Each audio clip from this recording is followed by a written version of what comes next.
बोलो गौर श्याम सरकार की।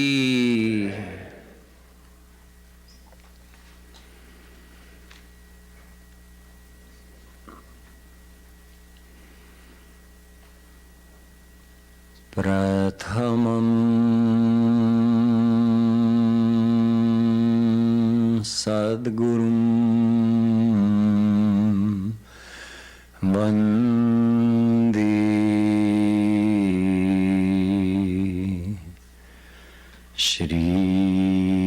श्रीकृष्णं तदनन्तरम्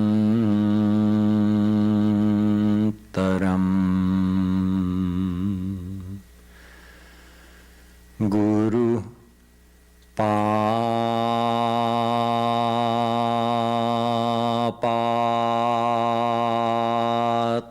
पापात्मनां त्राताम्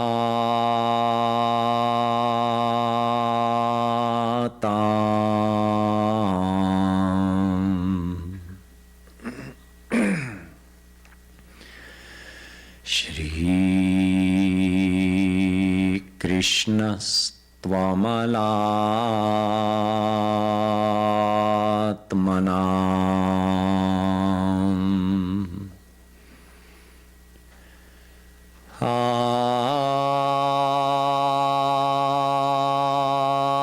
आश्लिष्य वा पादरतां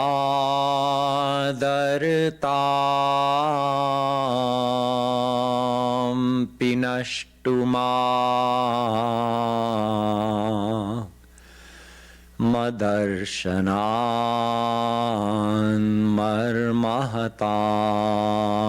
करोतु वा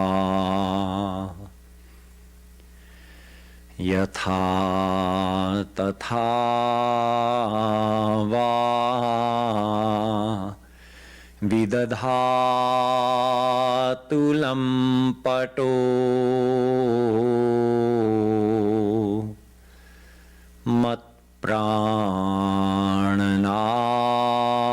मत्प्राणनाथस्तु सैव नापरः।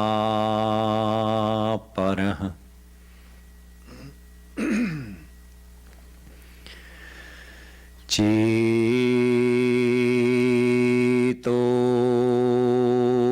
दर्पणमार्जनं भवमहा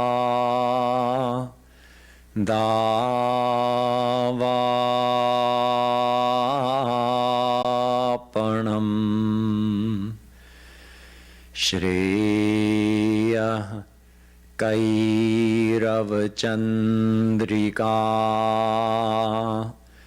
वितरणम्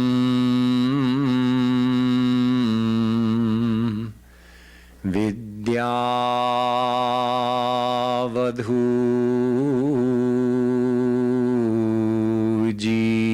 जीवनम्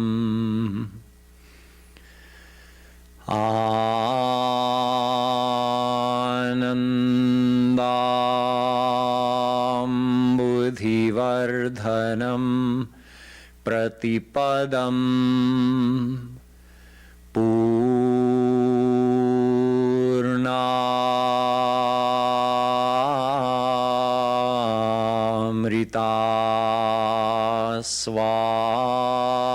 पूर्णामृतास्वादनम् सर्वात्मस्नपनं परं विजयते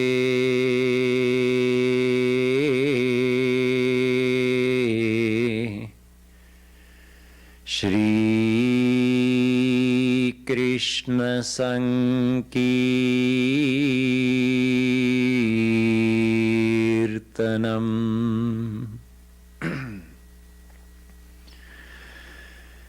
यो ब्रह्माणं विदधाति पूर्वं यो वै वेदांश्च